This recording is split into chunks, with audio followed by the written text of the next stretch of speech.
Welcome back આપની YouTube channel ચાક industrial ટ્યુટોરિયલ્સમાં આપનું સ્વાગત છે. મિત્રો, આજે આપણે સમજૂતી મેળવવાના છીએ એપ્લિકેશન રાઇટિંગ વિશે.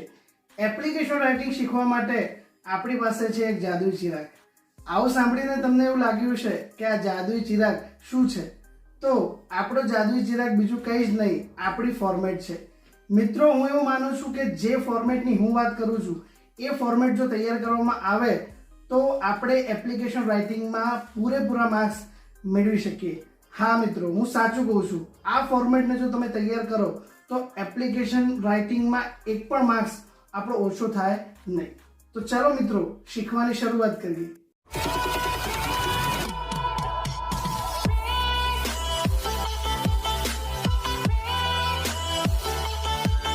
એપ્લિકેશન ફોર્મેટમાં સૌપ્રથમ આપણે જોઈએ તો સૌથી પહેલા રાઈટ સાઈડ ઉપર આપણે જે વ્યક્તિ એપ્લિકેશન લખી રહ્યો છે એટલે કે જે સેન્ડર છે એનું પૂરું નામ જે પ્રમાણે આપણને ક્વેશ્ચનમાં આપેલું છે એ પ્રમાણે લખવાનું છે. ત્યારબાદ એડ્રેસ લખીશું અને એના પછી આપણે જે દિવસે એપ્લિકેશન લખી રહ્યા છીએ એ તારીખ આપણે ત્યાં મેન્શન કરવાની છે. ત્યારબાદ આપણે લેફ્ટ સાઈડ ઉપર લખીશું ટુ લખ્યા બાદ નીચે આપણે જે વ્યક્તિને એપ્લિકેશન લખી રહ્યા છીએ એ વ્યક્તિની ડેઝિગ્નેશન એટલે કે એનો હોદ્દો લખવાનો છે. ત્યારબાદ એડ્રેસ લખવાનું છે. ત્યારબાદ નીચે આપણે લખીશું સબ્જેક્ટ. એકદમ મિડલમાં આપણે સબ્જેક્ટ લખીશું. સબ્જેક્ટ લખ્યા બાદ સેલ્યુટેશન લખવાનું છે એટલે કે જે વ્યક્તિને આપણે એપ્લિકેશન લખી રહ્યા છીએ એમના માટે જે માનવાચક શબ્દોનો ઉપયોગ આપણે કરીએ એ આપણે લખવાનું છે. સામાન્ય રીતે આપણે રિસ્પેક્ટેડ સર અથવા તો રિસ્પેક્ટેડ મેડમ કે એવું કંઈક લખતા હોઈએ છીએ એટલે એ સેલ્યુટેશન લખવાનું છે. સેલ્યુટેશન લખ્યા બાદ એક પેરેગ્રાફ આપણે લખવાનો છે જેને આપણે બિગિનિંગ પેરેગ્રાફ કહીએ છીએ, જે દરેક એપ્લિકેશનની અંદર લાગુ પડે છે. જેની અંદર આપણે લખીશું with reference to your advertisement in Times of India I would like to apply for the same. My personal details, educational qualification and other information are given below. ત્યારબાદ આપણે રિઝ્યુમ લખીશું. રિઝ્યુમમાં સૌપ્રથમ પર્સનલ ડિટેલ્સ લખીશું. એમાં આપણે 7 બાબતો ધ્યાનમાં રાખવાની છે. સૌપ્રથમ નેમ, ત્યારબાદ એડ્રેસ, ત્યારબાદ date of birth, mother tongue, languages known, hobbies and gender, male or female. ત્યારબાદ આપણે એજ્યુકેશનલ ક્વોલિફિકેશન લખીશું. એમાં આપણે 4 બાબતો ધ્યાનમાં રાખવાની છે. સૌપ્રથમ નંબર, ત્યારબાદ એક્ઝામ, યર અને રિઝલ્ટ. HSC થી આપણે શરૂઆત કરીશું. એના પછી જે પ્રમાણે એપ્લિકેશનની અંદર જોબ પોસ્ટ હોય એ પ્રમાણે આપણે એનું ક્વોલિફિકેશન લખવાનું છે. ત્યારબાદ આપણે લખીશું રીઝન ફોર ચેન્જ. એમાં આપણે કમ્પલસરી લખીશું કે ફોર બેટર ફ્યુચર. ત્યારબાદ આવશે એક્સપેક્ટેડ સેલરી. એની અંદર પણ લખવાનું છે એઝ પર યોર રૂલ્સ. ત્યારબાદનો પોઈન્ટ છે I have been serving in, એના પછી blank for last blank year or month. ઇન પછી જે ખાલી જગ્યા છે એની અંદર જે ફર્મ અથવા તો જે ઇન્સ્ટિટ્યૂટ અથવા તો જે સ્કૂલની અંદર તમે નોકરી કરી રહ્યા છો અને ત્યારબાદ કેટલા વર્ષથી અથવા તો કેટલા મહિનાથી કરી રહ્યા છો એ પછીની બ્લેન્કમાં લખવાનું છે. ત્યારબાદ આવશે રેફરન્સ. રેફરન્સમાં આપણે ખાસ ધ્યાનમાં રાખવાનું છે કે અત્યારે આપણે જે જગ્યાએ જોબ કરી રહ્યા છીએ એ ફોર્મ, એ ઇન્સ્ટિટ્યૂટ અથવા તો એ સ્કૂલનું નામ આપણે લખવાનું હોય. સાથે સાથે રેફરન્સ આપણે કોનો આપીએ છીએ? રેફરન્સ મિત્રો કોઈ પણ વ્યક્તિનો જ હોય.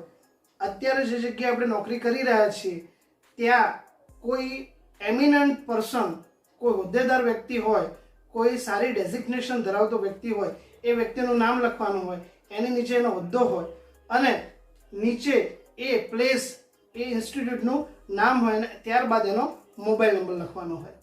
ત્યારબાદ આપણે લાસ્ટ પેરેગ્રાફ લખીશું. એની અંદર આપણે લખીશું કે if you select me for this post I will give my best and will work honestly. ત્યારબાદ આપણે રાઈટ સાઈડ ઉપર પ્રોપર સબસ્ક્રિપ્શન લખીશું એટલે કે છેલ્લે આપણે લખવાનું છે યોર ફેથફુલી. ત્યારબાદ જે વ્યક્તિ એપ્લિકેશન લખી રહ્યો છે એનું નામ. ત્યારબાદ નીચે આપણે મિત્રો એન્ક્લોઝર લખીશું.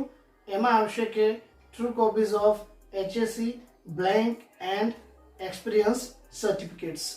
એની અંદર જે બ્લેન્ક છે એમાં જે એજ્યુકેશનલ ક્વોલિફિકેશન હોય જે પોસ્ટ માટેની, એની અંદર જે ડિગ્રીનો સમાવેશ થતો હોય એ ડિગ્રીનો ઉલ્લેખ આપણે જે સર્ટિફિકેટ છે ટ્રુ કોપીઝ એની અંદર આપણે એનો ઉલ્લેખ કરવાનો થશે. તો બસ મિત્રો, એપ્લિકેશન ફોર્મેટની અંદર આ પ્રકારે જે ડિટેલ્સ આવે છે એ આપણે ખાસ ધ્યાનમાં રાખવાની છે. હવે મિત્રો આપણે એક એક્ઝામ્પલ લઈએ અને જોઈએ કે એપ્લિકેશન આપણે કઈ રીતે લખીશું. મિત્રો, આપણો પ્રશ્ન નીચે પ્રમાણે છે. Rahul Sathwara from 48 Pareva society Patan writes an application to the principal KK girls school Patan for the post of an English teacher in higher secondary section. Draft an application behalf of him. અહીંયા મિત્રો આપણે રાહુલ સથવારાની જગ્યાએ એપ્લિકેશન ડ્રાફ્ટ કરવાની છે. ફોર્મેટ પ્રમાણે સૌપ્રથમ આપણે મોકલનારનું નામ લખીશું, જમણી બાજુ રાહુલ સથવારા. ત્યારબાદ એમનું એડ્રેસ 48 પારેવા સોસાયટી પાટણ. ત્યારબાદ નીચે તારીખ લખીશું જુલાઈ 9, 2023. ત્યારબાદ મિત્રો આપણે ડાબી બાજુ એક લાઈન છોડીને 2 લખીશું. ત્યારબાદ જે વ્યક્તિને આપણે એપ્લિકેશન લખી રહ્યા છીએ એ વ્યક્તિનું ડેઝિગ્નેશન, એટલે આપણે જોઈ શકીએ છીએ કે પ્રિન્સિપાલને આપણે એપ્લિકેશન મૂકી રહ્યા છીએ તો 2 પછી આપણે નીચે લખીશું ધ પ્રિન્સિપાલ. એડ્રેસ તો KK ગર્લ્સ સ્કૂલ પાટણ. ત્યારબાદ સબ્જેક્ટ આવશે જેની અંદર આપણે લખીશું apply for the post of N English teacher, કારણ કે આપણે ઇંગ્લિશ ટીચર માટે એપ્લાય કરી રહ્યા છીએ. ત્યારબાદ સેલ્યુટેશન આવશે. પ્રિન્સિપાલ કોણ છે એ જો આપણને ખબર ના હોય તો આપણે રિસ્પેક્ટેડ સર ઓબ્લિક મેડમ એવું લખી શકીએ, તો આપણે એ જ પ્રમાણે લખીશું. ત્યારબાદ પેરેગ્રાફ ફોર બિગિનિંગ, જે આપણે કમ્પલસરી દરેક એપ્લિકેશનમાં લખવાનો છે. With reference to your advertisement in Times of India, I would like to apply for the same. My personal details, educational qualification and other information are given below. ત્યારબાદ આપણે resume લખીશું, જેની અંદર સૌપ્રથમ આપણે લખીશું પર્સનલ ડિટેલ્સ. પર્સનલ ડિટેલ્સમાં આપણે 7 point ખાસ ધ્યાનમાં રાખવાના છે. સૌપ્રથમ ફૂલ નેમ, જે પ્રમાણે પ્રશ્નમાં નામ આપેલું હોય એ પ્રમાણે આપણે નામ લખવાનું છે. ત્યારબાદ આપણે લખીશું એડ્રેસ. એડ્રેસમાં સામે લખીશું એઝ અબોવ, કારણ કે ઉપર આપણે એકવાર એડ્રેસ લખેલું છે એટલે બીજી વાર લખવાની જરૂર નથી. ત્યારબાદ મિત્રો આપણે લખીશું ડેટ ઓફ બર્થ. એની અંદર આપણે એક નક્કી કરેલી એક તારીખ છે એ લખવાની છે કે કોઈ પણ એપ્લિકેશન પૂછાય એની અંદર આપણે એ જ તારીખ લખવાની છે, એટલે એનો જે અભ્યાસ છે એ ચોક્કસ સમયમાં પૂરો પણ થઈ જાય અને અનુભવ માટે પણ આપણે પૂરતો સમય આપી શકીએ. તો આપણે લખીશું 1 જૂન 1994, એટલે કે 1/6/1994. ત્યારબાદ ચોથો પોઈન્ટ આવશે મધર ટંગ, જેમાં આપણે લખીશું ગુજરાતી, એટલે કે માતૃભાષા. પાંચમો પોઈન્ટ છે લેંગ્વેજ ઇઝ નોન, એટલે કે જે ભાષાઓ તમે જાણતા હો એ ભાષા આપણે લખવાની, તો એની અંદર આપણે લખીશું હિન્દી અને ઇંગ્લિશ. ત્યારબાદ છઠ્ઠો પોઈન્ટ છે હોબીઝ. હોબીઝમાં આપણે લખીશું રીડિંગ અને ટ્રાવેલિંગ. ત્યારબાદ સાતમો પોઈન્ટ છે જેન્ડર. જેન્ડરમાં આપણે લખીશું મેલ ઓર ફિમેલ. જે વ્યક્તિ હોય એ પ્રમાણે આપણે એનું જેન્ડર નક્કી કરી શકીએ. અહીંયા રાહુલ સથવારા પોતે એપ્લિકેશન લખી રહ્યો છે તો આપણે જેન્ડરમાં લખીશું મેલ. અન્ય કોઈ છોકરીનું નામ હોય તો ત્યાં આપણે લખી શકીએ ફિમેલ. ત્યારબાદ આપણે લખીશું એજ્યુકેશન ક્વોલિફિકેશન, જેની અંદર આપણે એક ટેબલ તૈયાર કરીશું. એની અંદર 4 વિભાગ પાડીશું: નંબર, એક્ઝામ, યર અને રિઝલ્ટ. નંબરમાં 1 નંબર આપીશું અને સૌ પ્રથમ એક્ઝામ આપણે લખીશું HSC. કયા વર્ષમાં પૂરી કરી તો એના માટે આપણી બર્થ યર જોઈશું 1994 છે, એમાં આપણે 17 વર્ષ ઉમેરીએ એટલે 2011 આપણને મળે, તો યરની અંદર આપણે લખી દેવાનું 2011. ત્યારબાદ રિઝલ્ટ, તો રિઝલ્ટ કાલ્પનિક જે લખવું હોય આપણે લખી શકીએ. તો આપણે 79.96% લખીએ છીએ. પછીની ડિગ્રીમાં આપણે લખીશું બેચલર ઓફ આર્ટ્સ એટલે કે BA. BA અભ્યાસક્રમનો સમયગાળો 3 વર્ષનો હોય. એટલે જો આપણે HSC 2011માં પૂરું કર્યું હોય ને એમાં જો આપણે 3 વર્ષ ઉમેરીએ તો 2014માં આપણે BA પાસ આઉટ કર્યું હોય તો એમાં યરમાં આપણે લખી દઈશું 2014. ત્યારબાદ એના પર્સન્ટેજમાં આપણે લખીશું 65.21. એની અંદર આપણે 70% સુધી લખી શકીએ. વધારે BAની અંદર પર્સન્ટેજ પ્રાપ્ત થતા નથી એટલે એ થોડું વાસ્તવિક પણ લાગશે. ત્યારબાદ શિક્ષક બનવા માટેની જે પ્રોફેશનલ ક્વોલિફિકેશન છે એ છે BEd એટલે કે બેચલર ઓફ એજ્યુકેશન. એટલે નંબર 3માં આપણે BEd લખીશું. BEdનો અભ્યાસક્રમ એ વખતે 1 વર્ષનો હતો એટલે 2014માં BEd કરવાની આપણે શરૂઆત કરીએ તો 2015માં પૂરું થાય એટલે યરમાં આપણે લખીએ 2015.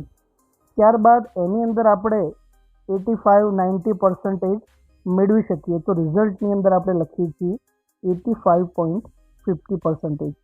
ત્યારબાદ આપણે ઇંગ્લિશ ટીચર માટે તો એપ્લાય કરીએ જ છીએ પરંતુ હાયર સેકન્ડરી સેક્શન માટે કરીએ છીએ તો એના માટે માસ્ટર ડિગ્રી જરૂરી છે.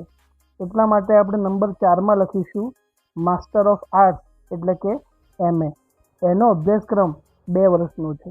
જો BEd આપણે 2015માં પૂરું કરીએ તો પછી પૂરું કર્યા પછી આપણે MA કરવાની શરૂઆત કરીએ એટલે 2 વર્ષે પૂરું થાય તો 2015માં ચાલુ કરીએ એમાં 2 વર્ષ એડ કરીએ એટલે 2017માં આપણું MA પૂરું થાય. એની અંદર આપણું રિઝલ્ટ આપણે લખીએ છીએ 67.23%. ત્યારબાદ આવશે રીઝન ફોર ચેન્જ જેમાં આપણે લખીશું ફોર બેટર ફ્યુચર. એટલે અત્યારે આપણે જે નોકરી કરીએ છીએ એ ચેન્જ કરવાનું કારણ શું તો આપણે લખીશું સારા ભવિષ્ય માટે. ત્યારબાદ આવશે એક્સપેક્ટેડ સેલરી એટલે કે આપણે શું પગાર મેળવવા માગીએ છીએ તો એની અંદર આપણે લખીશું એઝ પર યોર રૂલ્સ એટલે કે તમારા જે નિયમો હોય એ પ્રમાણે આપજો. પછી આપણે લખીશું એક્સપિરિયન્સ એટલે કે અનુભવ. એમાં આપણે યાદ રાખવાનું છે શું લખીશું આઈ હેવ બીન સર્વિંગ ઇન. એના પછી જે બ્લેન્ક છે એની અંદર તમે અત્યારે જે શાળામાં નોકરી કરતા હો અથવા તો જેની અંદર તમને અનુભવ મળ્યો હોય એ શાળાનું તમે નામ લખી શકો છો. એટલે આપણે લખી દઈએ ખાલી કાલ્પનિક નામ કે મોડર્ન સ્કૂલ પાટણ. બરાબર. I have been serving in modern school Patan for last કેટલા મહિનાથી અથવા તો વર્ષથી આપણે નોકરી કરી રહ્યા છીએ. આપણે આપણો જે અભ્યાસ છે એ 2017માં પૂરો કર્યો અને અત્યારે 2023 ચાલે છે તો અંદાજે આપણે 5-1 વર્ષનો અનુભવ લખી શકીએ. 5-5.5 વર્ષનો અનુભવ અત્યાર સુધી આપણે લખવો હોય તો લખી શકીએ. તો આપણે લખીએ ફોર લાસ્ટ 5 years. પછી આપણે રેફરન્સ લખીશું. એની અંદર આપણે જે શાળામાંથી અનુભવ લીધેલ હોય એના જે એમિનન્ટ પર્સન હોય એટલે કે એના જે પ્રિન્સિપાલ હોય એનું આપણે નામ લખીશું. તો આપણે કાલ્પનિક નામ લખીએ સાગર પટેલ, એમનો હોદ્દો લખીએ ધ પ્રિન્સિપાલ અને એડ્રેસ એટલે કે જે આપણે એક્સપિરિયન્સમાં દર્શાવ્યું એ જ શાળાનું નામ મોડર્ન સ્કૂલ પાટણ અને ત્યારબાદ નીચે કાલ્પનિક મોબાઈલ નંબર આપણે લખી દેવાનો છે. એટલે મિત્રો યાદ રાખજો કે એક્સપિરિયન્સની અંદર તમે જે ફોર્મ ઇન્સ્ટિટ્યૂટ કે શાળાનું નામ લખો છો એ જ નામ રેફરન્સમાં પણ આવશે જ. ત્યારબાદ લાસ્ટ પેરેગ્રાફમાં લખીશું if you select me for this post I will give my best and will work honestly. એટલું લખ્યા પછી રાઈટ સાઈડ ઉપર આપણે લખીશું યોર ફેથફુલી અને જે વ્યક્તિએ એપ્લિકેશન મોકલી છે એનું નામ એટલે કે રાહુલ સથવારા. ત્યારબાદ નીચે આપણે એન્ક્લોઝર લખીશું જેની અંદર ટ્રુ કોપીઝ ઓફ HSC સાથે સાથે આપણી જે શૈક્ષણિક લાયકાતો હોય એ પણ લખવાની છે. તો HSC સાથે BA, BEd અને MA એ પણ લખાશે. તો પૂરેપૂરું આ રીતે લખાશે true copies of HSC, BA, BEd, MA and experience certificate. આટલા જે ડોક્યુમેન્ટ છે એ આપણે પાછળ બિડાણમાં એપ્લિકેશન સાથે જોડીશું, એવો એનો કહેવાનો અર્થ થાય છે. તો મિત્રો, આ રીતે આપણે ફોર્મેટની મદદથી સરળતાથી એપ્લિકેશન બનાવી શકીએ. તો ચાલો મિત્રો, આજના વિડીયોમાં આટલું જ. ફરીથી મળીશું એક નવા વિડીયો સાથે. ત્યાં સુધી keep learning, keep watching. Thank you.